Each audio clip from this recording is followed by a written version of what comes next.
Hi guys, welcome back to the Cruel Room. We're here once again in this wonderful ranty room for all things Formula 1. And this weekend, the Qatar Grand Prix has been completed, the first ever time racing around in Qatar. And overall, it was a good race, wasn't it? It was decent. I would say decent. Wasn't a nail-biter, wasn't a thriller, but we had a bit of drama, we had plenty of overtaking, which we had a lot more than we thought we were gonna. And yeah, Fernando Alonso on the podium too, so it's always going to be a good weekend when that happens. So if you've never seen this series before, I award the drivers out of a maximum of 10 points based on their overall race weekend, and I go all the way down to 0 if they have a particularly bad one. Bonus points are on offer though if someone does something extra special during a race weekend. Maybe Alonso on a podium, as already mentioned. Oh, I don't know. We'll have to wait and see. And minus points are sometimes on offer for those drivers that have a dismal weekend. Thankfully, everyone has avoided those this weekend. But Jolyon Palmer raises his ugly head once again. So we're going to kick things off, of course, with the race winner, Lewis Hamilton, taking a commanding pole position in qualifying and then pretty much dominating the race from lap 1, keeping a big old cushion ahead of the cars behind him. And yeah, did a really solid job. It was, to be honest, there's not much to talk about his race because it was just perfect. The only thing he missed out on was the fastest lap point at the end there. Max Verstappen claiming that. But apart from that, it was faultless. So it's going to be 10 points on the board to Lewis Hamilton for that. Mercedes looking to have the edge again, aren't they now? These fast flowing circuits, the top speed circuits, the speed down the straights is where Mercedes seem to have the advantage, and 2 races to go. One brand new circuit, one reconfigured circuit in Abu Dhabi. It's going to be interesting to see what happens, but I think it's advantage Mercedes at this point. But the title championship, 8 points the gap, it is all to play for. But yeah, for this weekend overall, Lewis Hamilton absolutely faultless, absolutely perfect, 10 points to him. Next up we come to Max Verstappen, finishing in P2, and that's a sigh of relief for Max Verstappen after suffering a 5-place grid drop as a result of disobeying double-waved yellow flags. Now, I don't know what to make of this. I think the FIA needs to sort their shit out on what happens. They always say that a marshal overrules everything else, and I get that, but then when you've got big flashing pit gantries showing green, 2 of them, and then you've got one little marshal waving double yellow flags, and your screen on your telemetry on the car, your dashboard doesn't show anything, then what do you do? What do you do? So in hindsight, Max should have realised it was P2 anyway and not completed that lap, aborted the lap and just pitted. But he didn't. It was one of those things. It got 5-place grid drop and recovered really well in the race, actually, getting a really good start up into P4 and then getting himself past Gasly as he ran wide at the final corner just within a few laps, and then a lap later he pretty much easily overtook Alonso from there. So yeah, cracking race, and these 2 drivers are in a league of their own, aren't they? They were over 1 whole pit stop ahead of the rest of the field, which included the teammates. So yeah, unbelievable stuff. So to Max Verstappen, penalising him slightly for that silly infringement there with the yellow flags. The FIA, and I just want to mention it now, and if it happens again I'm really going to kick off about it, but I am sick to death of everything that's going on behind the scenes. I want to see the title rivals fight, race, battle each other on track. I don't want to be seeing bullshit disqualifications for a rear wing that's 0.2mm over the fucking limit, or Max disobeying yellow flags double wave, but it just looked like it was a rogue marshal because the FIA said it was green. And then everyone going, oh, but he did this and he did that and stop this and stop that. It pisses me off. It really does get my tits in. And I really hope these final 2 races now are just on-track action, on-track battles, and I don't want to see any more bitchiness from the teams or from the drivers or anything. I just want to see an on-track battle going to the end. I mean, to be fair to the drivers, they've kept pretty much amicable throughout, haven't they? But the teams, for fuck's sake, my God. I can't be dealing with it, and if it carries on happening, it's going to ruin what has been a phenomenal championship season this season. And, you know, it's caused drama, fair enough, we always love a bit of drama, but don't keep fucking dragging on about these rear wings and shit, Red Bull, will you, for fuck's sake? And then Mercedes just, they just all annoy me. They all annoy me. Toto Wolff's just a knob. Christian Horner's just a Karen in disguise, so there we go. That was my little rant anyway, but if it carries on I'm going to be even more annoyed. But yeah, that's it now. Draw a line under it. You've had a penalty. Red Bull's got a penalty. Pack it in. So yeah, anyway, back to the point scoring. I'm going to award Max Verstappen 8 points this weekend. Knocked him 2 off there for his silly infringement. But overall, a good recovery. And then we come to Fernando Alonso. Here he is in P3. He will be the only one that is saying thank you FIA for that virtual safety car at the end. Thank you for the punctures, because it was Latifi pulling off track with a puncture that caused the virtual safety car, which allowed Perez just to stay. He was 2.5 seconds behind him at the line. He gained over, what was it, something daft like 17 seconds. And with that lap and a half behind virtual safety car, that meant that 2.5 seconds stayed. It kept that cushion because Alonso was struggling at the end there. But it worked out for Alpine, and that is the main thing. It worked out. Doesn't matter how it comes, but Alonso had to be in that position to even warrant himself getting a podium. And while his rivals were tumbling down the order, trying double pit stops, mainly the AlphaTauris with that one, he ran his own race and did a phenomenal job doing so. So for Fernando Alonso, it is going to be 12 points on the Cruel Room. Absolutely fantastic effort by Alonso there. Really, really chuffed to see him get that podium. Chuffed for Alpine as well as a team. They've had some ups and downs this season. The highs have been high, but the lows have been very low. But this weekend, they always looked quick, didn't they? From free practice one, they were looking, Alpine are looking strong here. Maybe expecting a double points finish. Not expecting a podium, but it was there anyway. So congratulations, Alonso. Congratulations, Alpine. My personal driver of the day. 12 points to Alonso.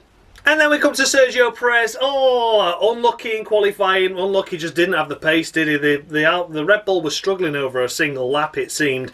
Perez more so than his teammate, but of course we all know that the car's built around Max. But Perez has done a good job these last few races. Here he is in P4, salvaging what looks like a cracking race from P11 on the grid. But it should have been P3, shouldn't it? So the strategy really cost him the podium, which seems bizarre to say when he was all the way down in 11th. Looks like he was going to cost himself the race before it had even began. But nonetheless, I'm going to be, again, generous but harsh at the same time with Perez. You can look at it as, yeah, he climbed his way through the field, did really well.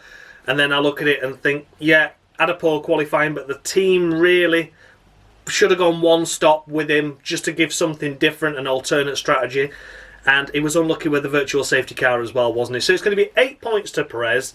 I think that was a really, really solid recovery and really deserving of some points. And if it had been on the podium, I'd have probably given him 9. But yeah, overall, a decent recovery from what was a poor qualifying. The Red Bull looking good in race pace trim, but when qualifying so crucial at times, I mean, they're going to be breathing a sigh of relief that overtaking was a lot easier than it has been in previous races, because Perez had to overtake everyone about 14 times, didn't he? So yeah, Perez P4 overall solid, 8 points. And then we come to Esteban Ocon, and not a bad word to say about Esteban for the second race running. Unbelievable stuff. He's been bottle jobbing it all season long, apart from Hungary, and then this time around, and Brazil as well. He's driven 2 really solid races, and he's fully deserving this weekend of 10 points. They came over the radio and were like, Ocon, you're going to have to hold Perez up for as long as you can. And we know down that straight the Red Bull was just advantage Red Bull, wasn't it? The DRS flat was wide open. Ocon nowhere around him. But he worked him. He worked him throughout that first sector just to cost him that little bit of time on Alonso, of course, because that was the main thing. It was like repeat of Hungary, wasn't it? Alonso keeping Hamilton at bay meant that Ocon won, and Ocon just doing his little bit there, I think, could have been crucial, because Ocon wasn't relinquishing it, was it? For the first sector especially, which is 30 seconds, and then when you're battling, it adds more time on, so could have been the crucial little bit of a battle there that Ocon did. So yeah, 10 points, fully deserving to Esteban Ocon. Cracking drive. And then we come to Lando Stroll. What an unexpected surprise. I had no idea he was up here, finishing in P6. What a drive by Stroll. Unbelievable. We've not seen much of the Aston Martins of late, have we? And especially the last few races, I don't think they've been finishing in the points, have they? So here he is. Cracking effort. P6. 9 points he's getting for that. I really enjoyed that when I saw him cross the line. I don't know how he got there. It was clear that the one-stop strategy helped. But yeah, what a cracking drive. I don't know where he came from. We really didn't see much of him this race, but nonetheless, he made it stick, he made it work, and P6. A phenomenal effort by an Aston Martin, let alone Stroll. Bloody hell, I'm praising Stroll. Someone sort me out, I'm going mental here. But yeah, fantastic drive, 9 points to Stroll. And then we come to the Ferrari pairing, once again finishing a line astern, this time Sainz ahead of Sha-la-la. And yeah, for Carlos Sainz, it's going to be 8 points to him, getting himself into Q3. Looked to be struggling on the medium tyres at the start there, but more than made up for it, and the take more points away from McLaren, don't they? Take more points away, so that is really solidifying their third place in the Constructors now, and it's been cracking teamwork between the pair of the drivers to do this, so absolutely fair play to them for that, and yes, a well-deserved 8 points to Carlos Sainz there. That was a solid drive. And as mentioned, his teammate is behind it, sha-la-la, and he sha-la-la'd his way up into P8 after sha-la-la'ing his way all the way down into P14 in qualifying, was it? They found that the chassis had cracked, which was probably as a result of the curbs, the excessive curbs there. If you went over the rumble strip, unfortunately there were these really weird pointy curbs and they were just dush on the bottom of the cars and were really doing some damage. So Charles had discovered that he'd had a cracked chassis. They changed it overnight. Absolutely perfect effort and well done. Cracking effort by Ferrari to get that car sorted and to keep it within parc fermé times as well. That was crucial, otherwise it would have been a pit lane start and it would have been really unlucky, or pretty much no chance of him getting points from a pit lane. So yeah, cracking effort by Charles. He drives up through the field. He's going to be getting 7 points. Might be a little bit harsh that, but yeah, 7 overall. He just didn't have the pace of his teammate all weekend, really. The car came good for him in the race as they discovered that split chassis, so a little bit harsh there, I will admit, a little bit harsh. But when you think of how long Sainz been in the car, he's only been in this season and done a cracking job as well. Charles, I've not taken anything away from him by that result, but overall, 7 points to Charles. Is not to be sniffed at, but there were better drivers this weekend. And then we come to Lando Norris, and what a shame for Lando. Discovered a puncture on the car and had to pit him from P4. Big shame that. He'd have probably slipped to P5 anyway. I think Perez was coming. But nonetheless, a P5 finish is much needed for McLaren, and it didn't happen. But here he is in P9, picking up the best result he could after the pit stop. Thankfully didn't have a dramatic puncture out on track. They just discovered that it was a slow puncture and boxed him. But yeah, picking up a couple of points is okay, and for that it's going to be a solid 7 to Lando, a solid 7. A little bit harsh with that score. It isn't his fault why he's down there, but just what a shame for McLaren. The luck has not gone their way these last few races, has it? And Lando Norris only picking up 4 points from the last 3 races with 2 tenths and a 9th, while his teammate picks up nothing. It's like McLaren's form has just gone boof. It's absolutely nosedived, hasn't it? So yeah, a big shame for McLaren. Big shame for Lando this weekend. Unlucky more than his own doing. He should have been in the top 5 this weekend. But nonetheless, a solid 7 for Lando. Come on now, 2 races to go. We've lost 3rd in the Constructors. But nonetheless, 4th would still be solid. And just finish on a high. Let's see if we can get another podium for him. And picking up the final points-paying position is Sebastian Vettel. His first points in a while. I can't remember when, but it's certainly been a while. But here he is inside the top 10. Oh, I think it's a good result. But then you look where his teammate is, ultimately, don't you? You think, oh, Stroll did a lot better. 4 places ahead. So, for that reason, it's going to be 6. 6 points. Don't take it as too offensive. But, yeah, I think when you finish behind Stroll, you need to be punished for that, really, because I'm praising Stroll and that's not acceptable. So yeah, Vettel, 6 points to you. It's another point for the team, a double points finish. I mean, when was the last time that happened, actually? That's probably even longer since. Has it even happened this year? I've not got a clue, but Aston Martin have been dismal this year. So a double points finish, much deserved. But for Vettel, you've got to think, had the double stop worked for the AlphaTauris, he'd have been outside the points, whereas his teammate would have still been in them. So that's my reasoning why it's only 6. He made up for more people's misfortunes than he did for his own actual race, if that makes sense. So there we go. That's my reasoning, and I'm sticking to it. 6 points. And as mentioned, Pierre Gasly, what a shame. A front row start after all the penalties. And here he is in P11, the 2-stop strategy not working out at all for the AlphaTauris. It looked like the soft tyres had dropped off dramatically on the pair of them at the start, wasn't it? Tsunoda and Gasly really stopping early. Tsunoda was tumbling down the order even before they stopped for the first stops. It looks like tyre degradation was a big problem for AlphaTauri this weekend. And to come away with no points after both cars inside the top 3. But a big disappointment for AlphaTauris to not pick up any points at all after both cars into Q3, with Gasly originally P4 and Tsunoda P8, and then they started P2 and P6, I believe it was. So, yeah, what a shame, what a shame. But there we go, that's life. AlphaTauri now, they've lost their chance of claiming 5th from Alpine after their solid results. So everything's kind of resolving itself before we get to the last race, apart from the main championship battle. So yeah, it's a shame really. I'd have loved to have seen the battle continue a bit more, but there's no way that AlphaTauri can make up that points deficit now on Alpine. They were 25 points ahead now. They've claimed 25 points this weekend against AlphaTauri 0, and they were dead level previous. So never say never in this championship, I know, but this is looking really unlikely now. So yeah, big shame for Pierre Gasly, and for that reason it's going to be 7 points to Gasly. Probably a generous 7, but it was the strategy that put him out the points. Nothing else. Nothing else. It couldn't have been anything else. We've seen how well Gasly's been this season, and the strategy just wasn't there for him to be able to deliver a good result at the end. Big shame. And then we come to Daniel Ricciardo. Oi, don't touch the back of my Renault Clio or I'll fine you 50 grand, you bastards. It couldn't be anything else for Daniel Ricciardo, could it? Once again, fucking nowhere. The amount of punctures and problems that happened ahead and grid penalties, putting cars out of position and things like that, he wasn't in a position at all at any point to benefit from it. We saw Lando up there in P4, could have been a P5 finish had it not been for the puncture, and even with the bloody puncture, he still finished ahead of his teammate and in the points. So yeah, there we go, Daniel Ricciardo, Palmer of the Week again. How many is that now? 4 for him? 5 for him? It's been a very hit and miss season for Ricciardo this season. It's been more misses than hits. And as much as McLaren have been struggling these last few races, Ricciardo is going to unfortunately be labelled as the one that has cost the team the points, because Lando's done all he can with the car he's got. And even when the car's not good, he's still been able to pick up a point or two. But Ricciardo has just been out the points and dismal. Really poor finish. So yeah, Palmer of the Week to Daniel Ricciardo. And then we come to Yuki Tsunoda. This one is going to be a difficult one to judge for Yuki, because once again the two-stop strategy just didn't work out for the AlphaTauris. It looked like tyre degradation was a lot worse on the AlphaTauris compared to everyone else.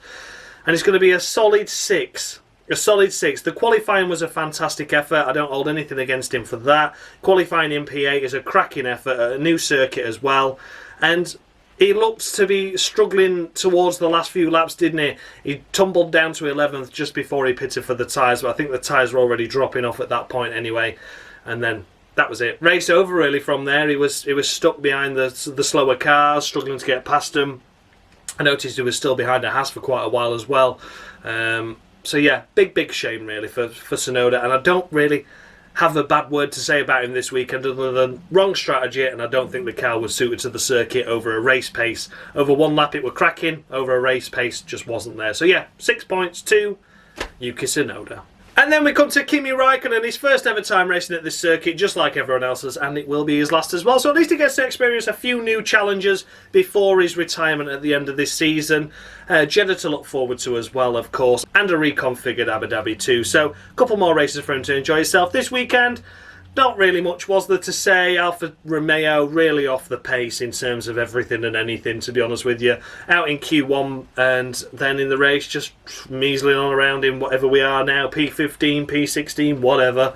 And yeah, it's going to be middle of the road. 5 points to Kimi Raikkonen for that. Nothing special, nothing bad. Alfa Romeo weren't really that good either, and just such a difficult race to judge, but didn't do anything wrong at least.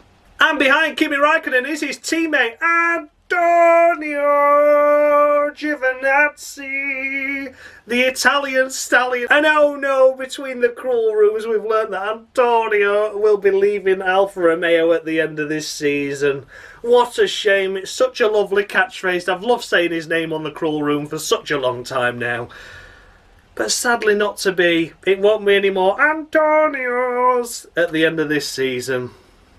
Oh well, we'll have to come up with some more catchphrases, won't we? So yeah, this race is going to be exactly the same as Kimi Raikkonen. It's going to be middle of the road, 5 points to Antonio. I'm trying to get as many in as I can now, and he's another season's worth in one episode.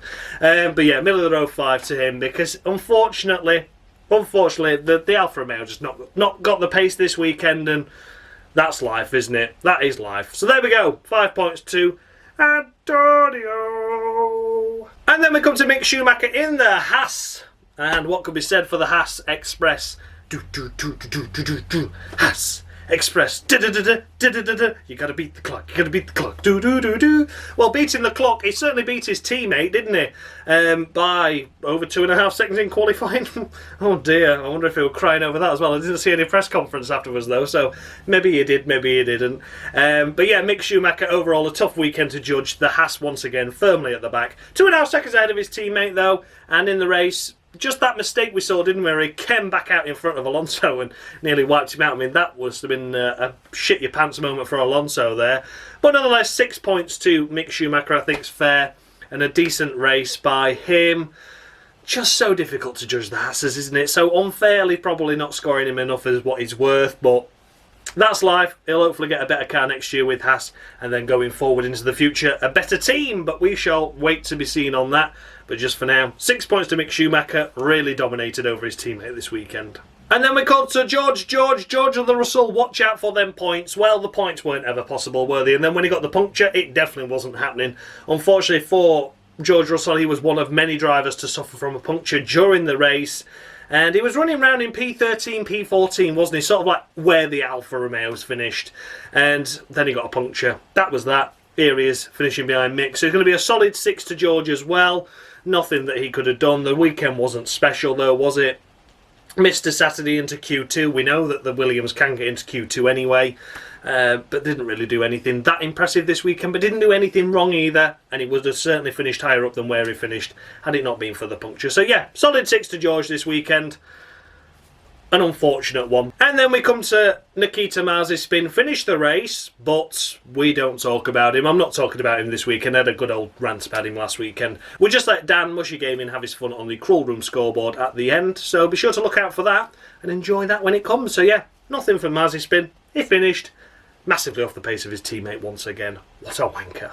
And then ironically, the only 2 retirements of this race weekend are the ones that are disqualified on the Cruel Room anyway. Nicholas Latifi and Valtteri Bottas, who we don't talk about their races, but the pair of them were incredibly unfortunate to get punctures. Bottas, I'm just going to say now, had a shite start. He was recovering okay, but he'd have probably been about 6th, I think, had he not had the puncture, so it wouldn't have been anything special. And of course, Nicholas Latifi was running behind his teammate, then he had a puncture. So yeah, the Williams pairing, double punctures. Valtteri Bottas a penalty, then a bad start, and then a puncture. It was all one of those, wasn't it? So yeah, both I don't talk about anyway, both out of the race. And that was that. So there we go, guys. That is the end of the Cruel Room. Let me know your thoughts and feedback down below. Did I score any drivers too high, any too low? As always, the results are on the screen now for you to enjoy and check out. It is closing up at the top once again, isn't it? Do you know what? If I scripted this, I couldn't have even made it that close. But there we go. That's one of those things, isn't it? There's big battles up and down the field, all to play for, all to fight for with these remaining few races. All to play for on the Cruel Room Championship, just like it is in real life. The remaining couple of races are going to be crucial for every driver. Avoid those Palmers because they are going to be killers. And as always, thank you to Dave, F1 Games PlayStation, for his Jolie and Palmer skits that you all know and love by now. So thanks a lot for watching, guys. I will see you all in 2 weeks' time for the Saudi Arabian Grand Prix at Jeddah. Look forward to that. Love them human rights over there. And thanks a lot for watching, guys. And as always, much love.